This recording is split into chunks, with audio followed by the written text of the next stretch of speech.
We started with putting real-time VLMs in robots, vision language model. Oh, vision language Yes, model. and we're able to put this in a robot, which allows this robot to act in a situation without access to internet. It can work in basements, in elevators. You guys have won awards in cooking. Assembling Legos, it can actually replicate how humans assemble a Lego and repeat it. That's the magic we can see.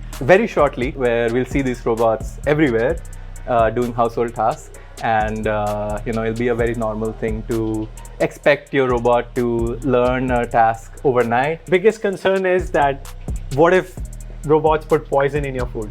Hello everyone, welcome to the Robotics Gym being built in San Francisco in Silicon Valley. Before it hits me, I'm gonna get going and show you the gym. So we have, first of all, Dhruv, a solo founder in Bay Area. Can you please introduce yourself? Hi, my name is Dhruv TD. I'm founder of Solo Tech, and welcome to AI and Robotics Gym.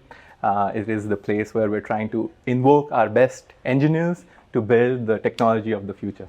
Amazing. First of all, let's start with the inspiration. So where did you get the inspiration to become a robotics engineer? And how did you become a founder?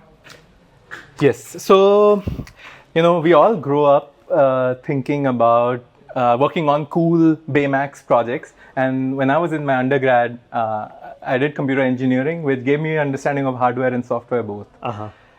I did a lot of front-end, back-end projects, but what caught my eye was computer vision and basically being able to use these software with real-world situations. And over the years, I was a computer vision engineer and then ML engineer and all of these different roles. And at many points, I found myself deploying models at the edge, doing amazing tasks, which you don't get to see in a dashboard or in a front-end drop-down. So honed in on that. And prior to this, I was working in a company working on ML ops in search. And basically someone asked me to build an on-device GPT for them, which gave me the insight that there is value for putting AI on device, and which eventually led to the realization that the wave of robotics needs AI to be physical. And that's what we're trying to promote here, making these robots run on device. So, especially from your journey, like you came studying computer engineering, what work finally led to you becoming a founder? Can you mention the specific journey in your undergrad? You did undergrad in computer engineering at UIUC. Everyone is now building in robotics, deploying visual learning models, and it'll be commoditized soon. So what moat you have that is preparing you for the competition? So two parts. First of all, let's start about what point of your computer engineering journey you realized. So, in my computer engineering journey and being close to hardware always helped. I ended up in great teams and great projects. I was always a hackathon guy. I learned most of my engineering actually more from hackathon than from school. So I was always building interesting computer vision projects. So I even tried an IoT startup back in 2018 just as an electrical socket for blind people. Because blind people have huge issues on how they interact with electrical sockets. So this is an accessible electrical socket. Oh. Yeah. So I worked on all these problems over the years, even though... Socket? What kind of socket? Electrical socket plug, Socket for 3-pin. Blind people? Yes. So right now it's a 3-pin and they put their finger alongside the pin and they try to use their electronics charging. And it's insane. They get electrocuted, they're like, oh, I'm this part of my life. I see. So you design special socket, they don't get electric shock because they're randomly trying. Yes. It has a frustum design. So you just put your 3-pin on it and it swivels in. So irrespective of any angle, if you attack This is mind-blowing. Yes. So you're already into it. Yes. I worked on this and then realized the hard parts of a hardware startup. Each iteration of this costs thousands of dollars. And if you have to build it and ship it, and I was earlier in my career also, so I didn't know all of these things. Which year were you in when you built it? This 2018, so I was 23 years old, 22 years old. So 2018, your first year of college? No, this is after graduation. Yeah. So I started working on it last year, senior year, and then made it a startup while working at Google. and then did innovation in it. But that's basically my background. Like, So you went to UIC, then worked at Google. Yes. In what field? Daydream. It was the VR and AR division. In So hardware. Google Daydream. Yeah, basically on you that. started working on Yes, startup. basically I was working on virtual try-on on device, because people's data. Like should clothes not, try-on? Clothes Like, try-on. just like Google has released Yes. Now they released it. I was working on it. try-on. 2018. So after that, you built this startup for Yes. blind people to insert the switch. Yes. And then you realize, okay, I want to build in robotics. Still not. Intelligence of Yes. robotics. Basically, I realized right before this that there's a huge opportunity of on-device AI.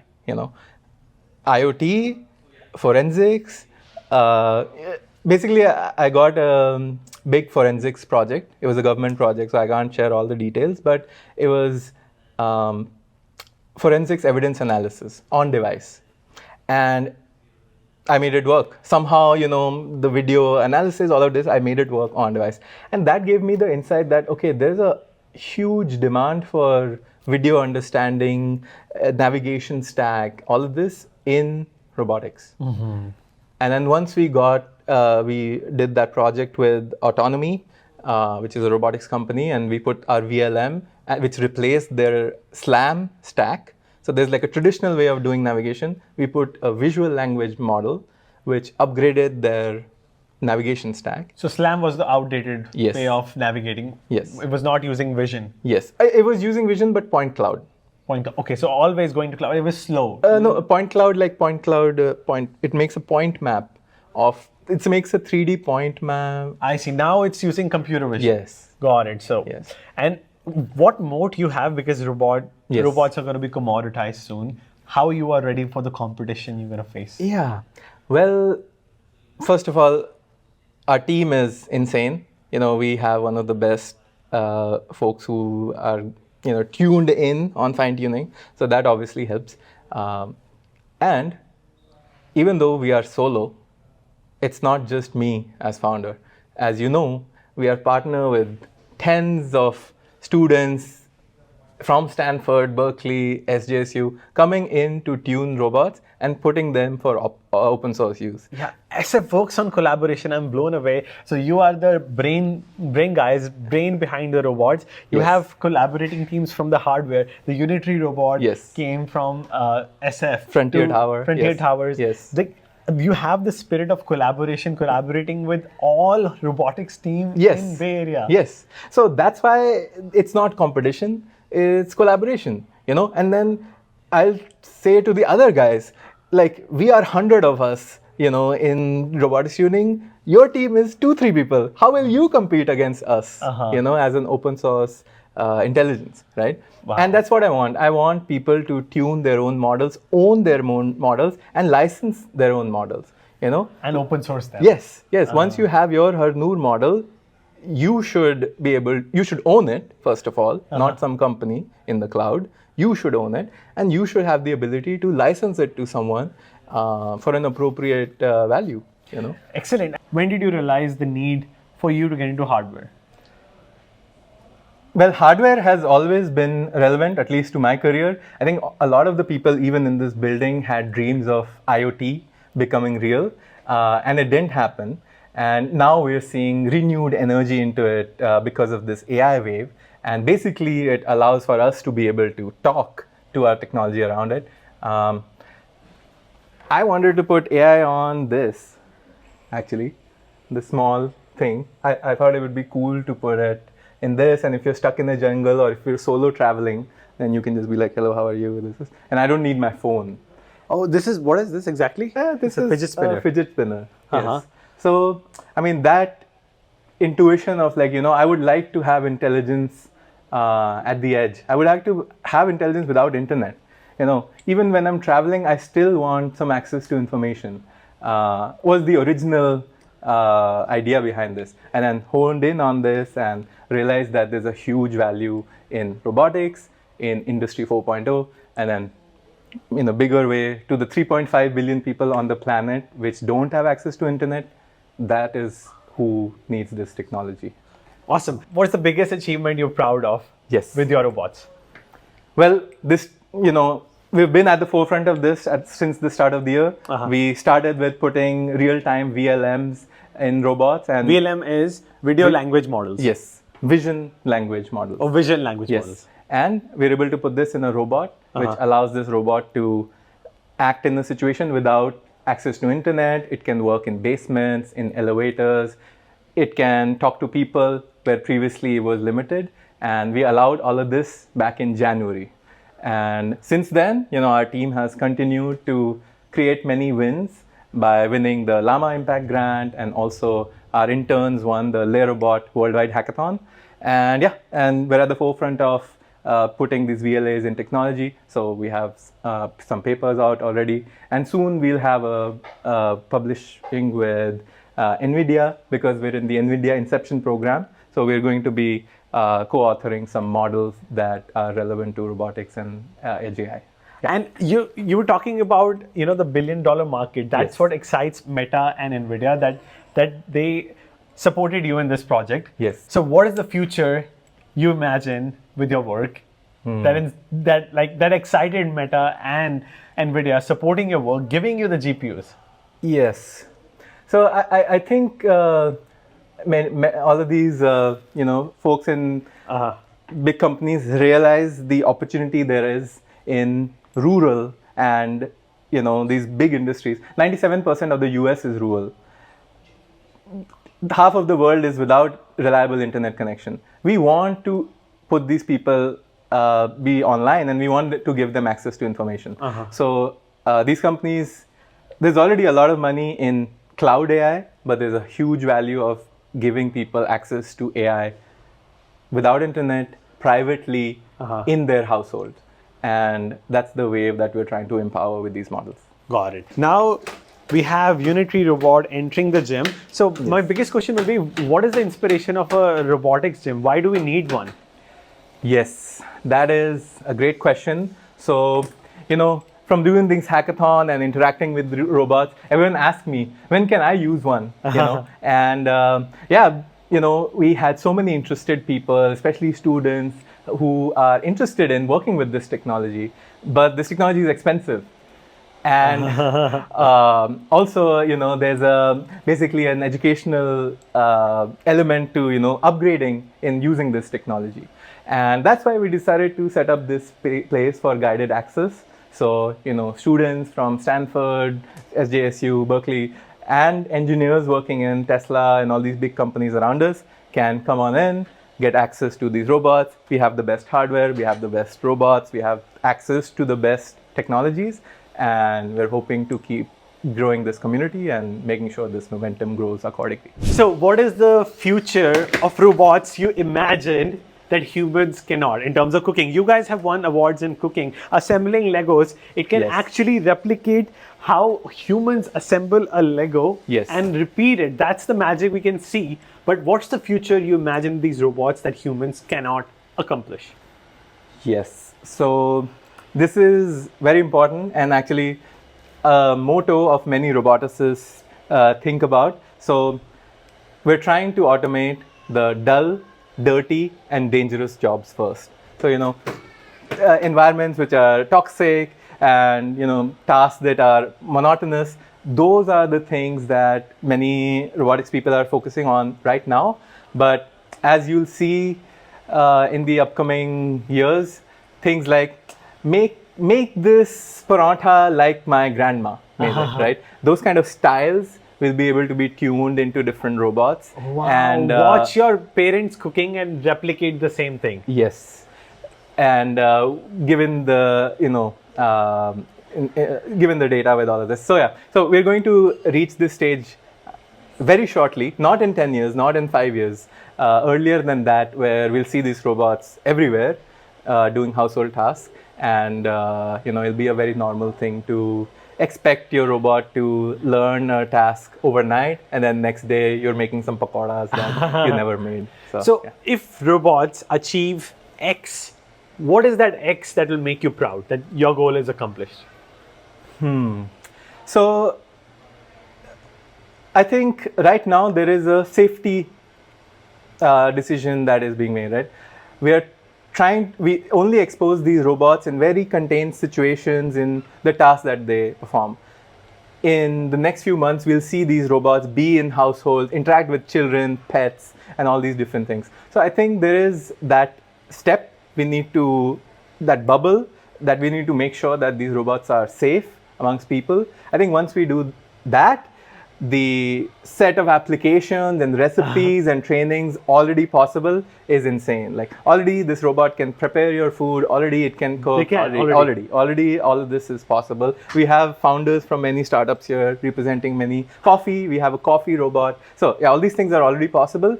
Once we get, okay with having robots around us, I think we are going to be in a very magical future. So the biggest concern is that what if robots put poison in your food? Can you guarantee that? Yes. And make their own poison? Make more poison. Yes. Or even things like, hallucination of a robot won't be it put poison inside. It would be that it flipped water, which like boiling oil, right? Those are the scenarios. Oh my God, catches fire, burns the house. So those are the scenarios you want to watch out for. I think identifying ingredients and, I'm pretty sure the robot will not put in toxin. Maybe someone else can, human will try to fool you. But yeah, I don't expect that behavior. So the goal is to build safe, secure future around cooking, and you want to replicate humans. What drives you every day? What's the biggest source of inspiration? Yeah, well, if you can see in this space, space is, a big source of inspiration. All my life, I wanted to work on cool tech and allow other people to work on cool tech as well. So, what empowers me is giving people access to this tech, having more people, join us, make cool applications, and just going through all the way. Yeah. Awesome. Can you share technical details about the robot, how they work, and especially in food technology? Yes, so there is one thing important to learn for everyone, and just like how familiar everyone is with ChatGPT and LLMs, people will start becoming familiar with the concept of a VLA. So it's a vision language action model. What it predicts is the next action the robot should do.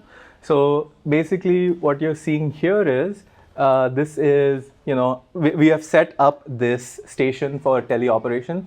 And you can imagine I'm teaching this robot how to pick up that starfish.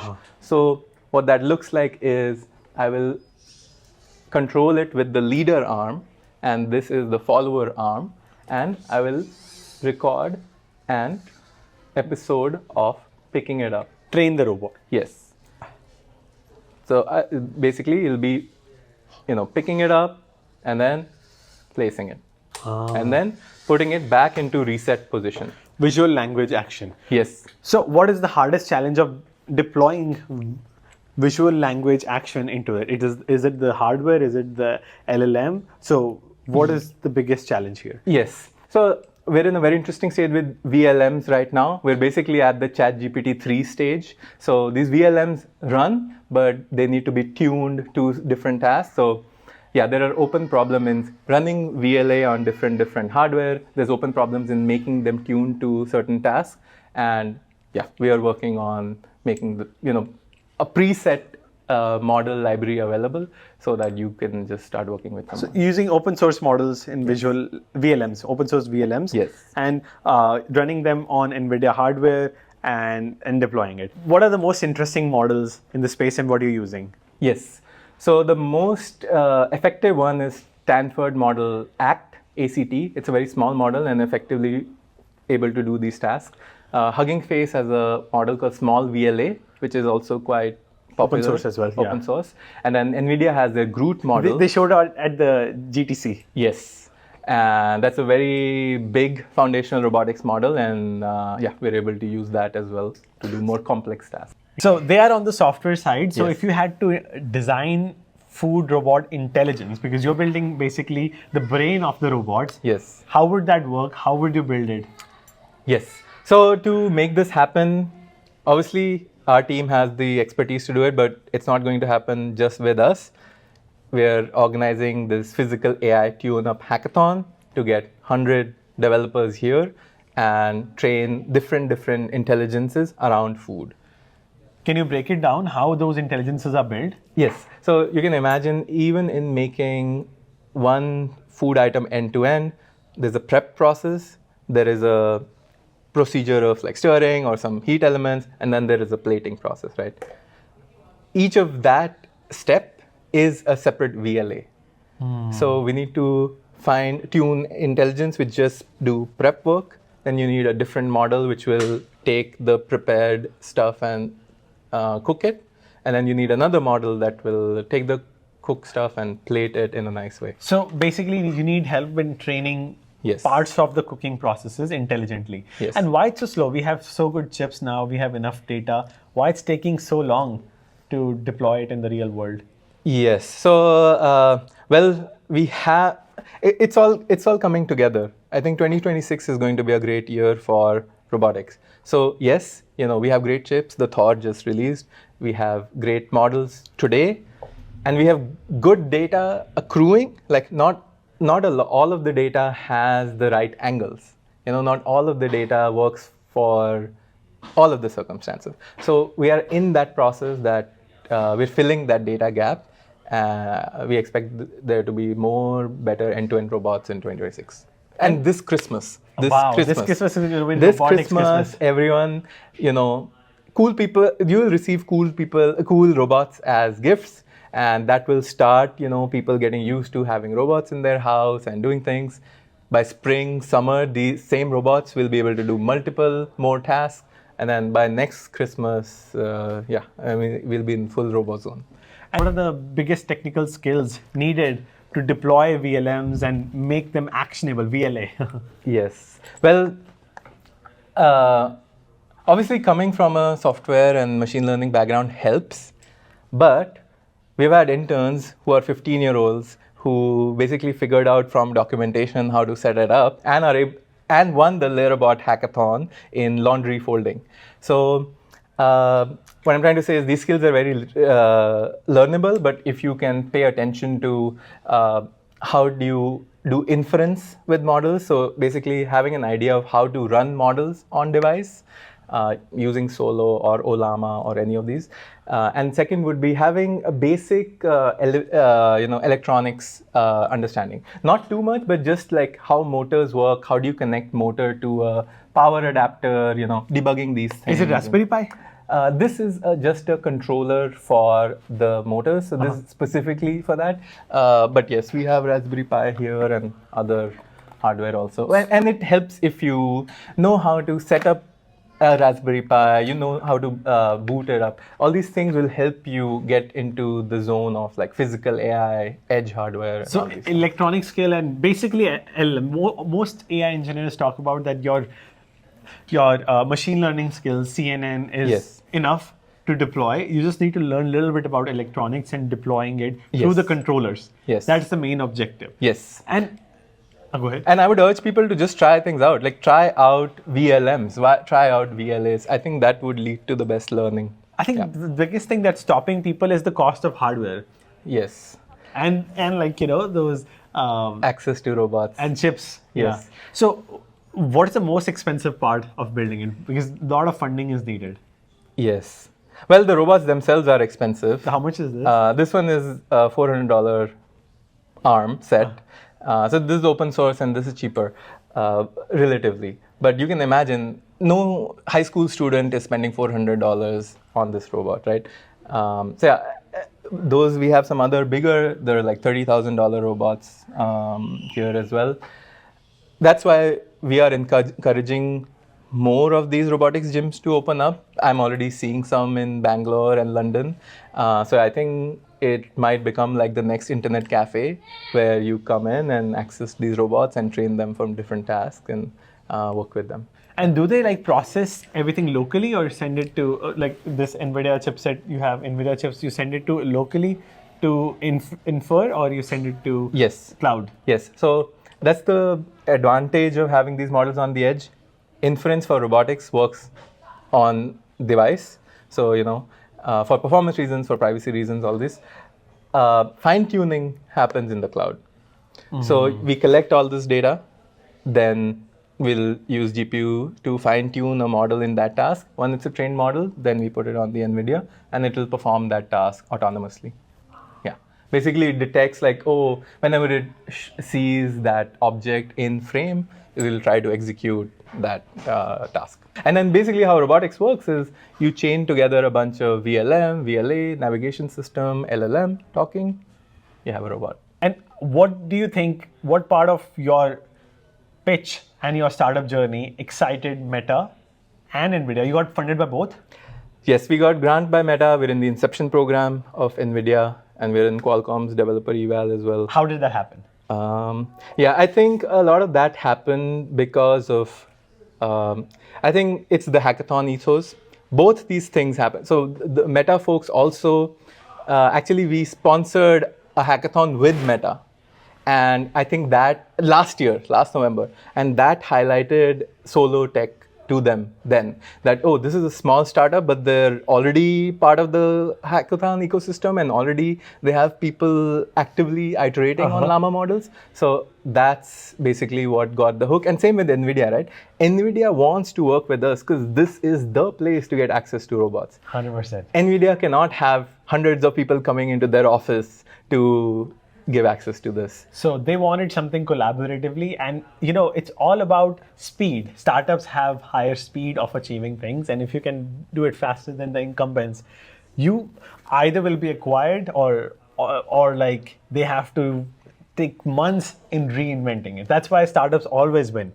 And what is the most surprising thing you have learned about measuring the impact of robots in terms of benchmarking? How do you measure success of robots in terms of intelligence? Like, is there a metric you have?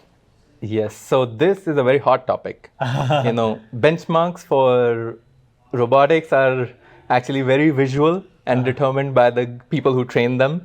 Like, oh, did that work? Yes, Yeah, because like accuracy, like in 100%, I would assume it is measured like a robot cooks 100 dishes and then you're like, okay, it has achieved 99, so 99%. Right. And then also there's quality element, right? Like cook them to what level? Is it like, is it like a chef, like, restaurant chef level, or is it like basic, just made something and it works, right? Like a high school level. High school level, yeah. So, yeah, I think it's an ongoing problem. We have some tools. We use metrics like Weight Watchers. We have some basically like fine-tuning tools which allow us to gauge if a model is overfit or underfit. So yeah, we have some proprietary tech we basically use to eval right now. So that's your proprietary evals. Yes, our fine-tuning and eval pipeline is currently proprietary. We open source parts of it, as it becomes mature. But that's basically what we are working with right now. Mm-hmm. And then we are partnering with all these robotics companies to ensure the framework we develop is real and works with them. And that's the most important part of building an AI, because AI has to be given things to measure. Like, what is the success metric? Without that, AI can hallucinate. So you need to discuss like whether you want to measure taste, whether you want to measure food quality, whether you want to measure precision. So all that needs to be clear. What is the biggest challenge for you right now? Biggest challenge would be getting access to more hardware. We want more robots. We want more, Nvidia, Jetsons, and Thor. I think that's the only blocker in terms of tuning and folks. I think we have a great team. We have a great community.